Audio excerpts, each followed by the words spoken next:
Yo guys, welcome back to Ruang 066. Sorry banget, udah lama banget aku nggak ngupload video di Ruang 066 karena kesibukan aku yang super sibuk dan aku belum bisa time managementku dengan baik, jadi agak sedikit kewalahan untuk mengatur waktunya guys ya.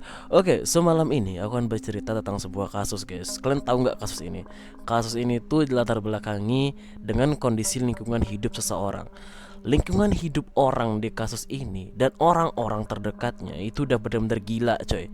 So kasus Mary Bell, pembunuh muda, akan menjadi kasus yang akan kita bahas malam ini.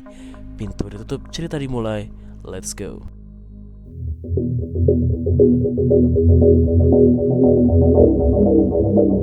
Seorang anak perempuan bernama Mary Flora Bell, dipanggil Mary, lahir pada tanggal 26 Mei tahun 1957 di Coatbridge, Inggris. Mary ini anak dari seorang perempuan yang bernama Elizabeth Bell. Emak si Mary ini bekerja sebagai seorang pelacur Karena pekerjaan emaknya kayak gini, alhasil si Mary kagak tahu siapa bapak kandungnya. Kok bisa? Ya iyalah coy, emaknya aja sering kali gonta-ganti laki. Kayak mana tahu yang mana satu bapak si Mary ini. Tapi si Mary yakin kalau bapak dia itu adalah seorang laki-laki villain atau penjahat dan seorang pemabuk yang bernama William Bell. Mary ini hidup di lingkungan yang jelek kali coy. Pemandangan kekerasan sama kejahatan itu kayak tontonan si Mary gitu. Biasanya anak-anak nonton kartun, dia enggak coy. Alhasil apa yang ditonton si Mary ini ngeganggu tumbuh kembang si Mary kan. Si Mary juga gak bisa ngelihat mamanya sebagai panutan. Ya kayak mana lah, kalian bayangin aja mamanya kayak gitu. Kayak mana dia mau bersandar coba bilang, "Ma, aku capek," gitu. Mana bisa, emak aja kayak gini ya kan. Bahkan emak si Mary ini sering kali gak di rumah guys, ninggalin si Mary sendirian. Untuk makan aja si Mary ini berusaha sendiri cok, gila kan. Kalau belum gila lagi nih ya, emak si Mary ini pernah nyoba ngebunuh si Mary beberapa kali. Kadang si Mary didorong sampai jatuh, bahkan dipaksa minum obat tidur yang dengan dosis yang gede. Psikopat kan. Belum gila lagi, si Mary pernah disuruh emak-emak dia sendiri buat ngelayanin cowok-cowok langganan emaknya coy. Kalian bayangin cowok hidup di lingkungan kayak gitu, emaknya sengklek anjing. Nah karena lingkungannya si Mary udah kayak neraka aku bilang, alhasil si Mary tumbuh sebagai anak yang kayak buat onar ya. Dia sering gelut sama kawan-kawannya. Mary pun sering kali ngebacot kalau dia bakal jadi seorang pembunuh. Akhirnya bacotan si Mary ini bener jadi kenyataan cok.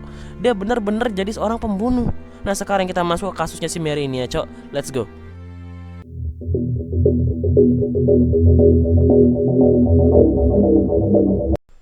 Kejadian pertama yang melibatkan si Mary ini terjadi pada tanggal 11 Mei tahun 1968. Dah lama kali kan. Si Mary ini lagi main sama temennya yang namanya Joyce Bell. Nggak berdua aja mereka nih, main sama anak kecil juga yang umurnya masih 3 tahun.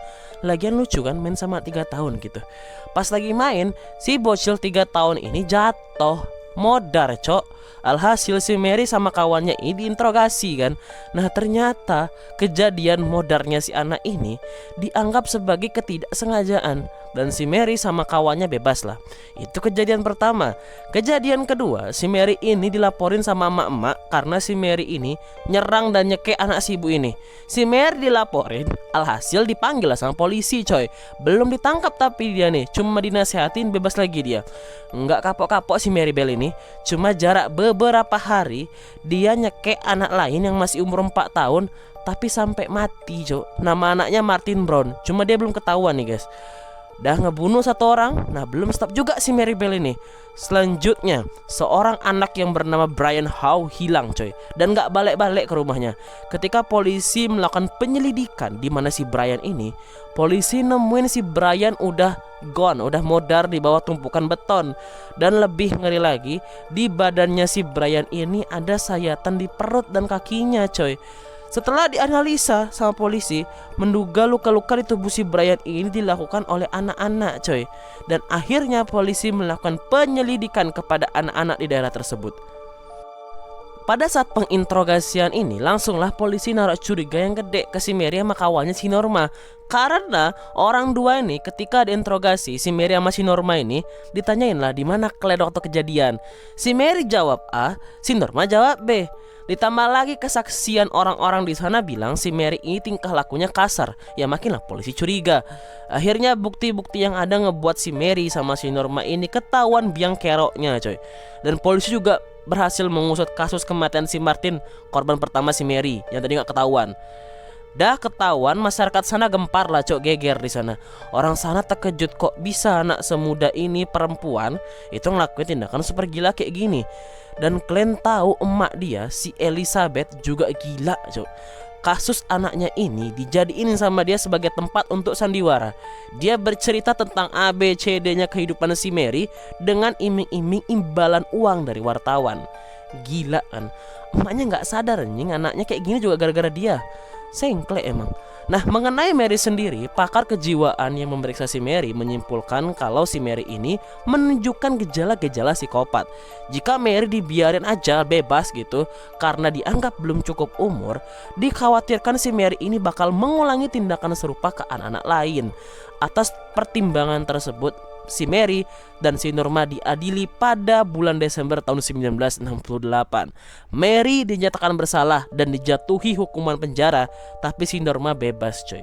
Nah, Mary berada di penjara Red Bank, St. Helens, Lancashire pada tahun 1977. Si Mary ini sempat kabur dari penjara, coy.